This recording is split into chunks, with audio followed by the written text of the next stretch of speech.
Hi friends, ఈరోజు మనం ఆకుకూర తాలింపు ఎలా చేసుకోవాలో చూద్దాం. ఇప్పుడు నేను చూపిస్తున్నాను కదా, ఈ ఆకుని కోయిగూర ఆకు అనేసి అంటారు. బాగా ఆకులను పేర్చుకొని చిన్నగా కట్ చేసుకోవాలి.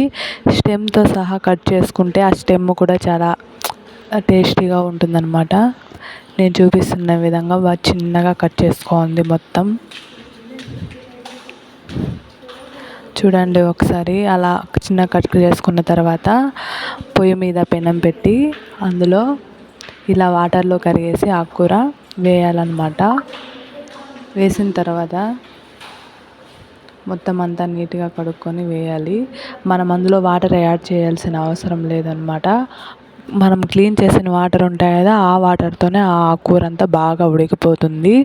స్టవ్ కొంచెం మనం సిమ్లో పెట్టుకొని తర్వాత దాని మీద ఒక ప్లేట్ వేసుకోవాలి. బాగా ఆవిరికి అది ఆకుకూర అంతా బాగా ఉడికిపోతుంది. నేను చూపించిన విధంగా చేయండి ఫ్రెండ్స్.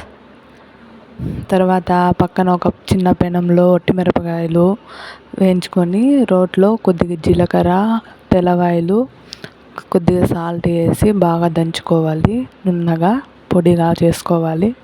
నేను చూపించిన విధంగా చేయండి ఫ్రెండ్స్. చూస్తున్నారు కదా, చూడండి ఎంత నీట్గా పొడిగా చేశాను.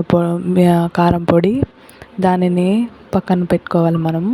ఇప్పుడు మనం మూత పెట్టిన ఆకుకూర ఉంటుంది కదా, దాన్ని ఒకసారి తీసి ఎలా ఉందో చూడాలన్నమాట. బాగా ఉడికిందా లేదా అని. ఉడకకుంటే ఇంకొద్దిసేపు అలాగే ఉడికినివ్వాలి. తర్వాత పెనంలో ఆయిల్ పెట్టి అందులో కొద్దిగా ఆవాలు, జీలకర్ర వేసిన తర్వాత కరివేపాకు కొద్దిగా, తర్వాత ఆనియన్స్ కట్ చేసుకొని వేసుకోవాలి. ఆనియన్స్ బ్రౌన్ కలర్ అయ్యేంత వరకు వేగనివ్వాలి. బాగా వేగనిచ్చిన తర్వాత మనం ఆకుకూర తీసుకున్నాం కదా, ఆ ఆకుకూర మీకు ఇష్టం ఉంటే అది ఆ వాటర్ పిండేసుకోవచ్చు. లేకుంటే ఆ వాటర్ ఉంటే బాగుంటుంది. ఆకుకూరలో ఉన్న ప్రోటీన్స్ అన్నీ ఉంటాయి కాబట్టి అలాగైనా తినేయచ్చు. నేను చూపించిన విధంగా బాగా ఆయిల్లో ఫ్రై చేయాలి ఆ ఆకుకూరని. తర్వాత మనం పొడి చేసుకున్న కారం పొడి ఉంది కదా, అది కూడా అందులో మిక్స్ చేసి కొద్దిగా పసుపు యాడ్ చేసి బాగా మిక్స్ చేయాలి. చూడండి ఫ్రెండ్స్, చాలా కలర్ఫుల్గా కనిపిస్తుంది కదా.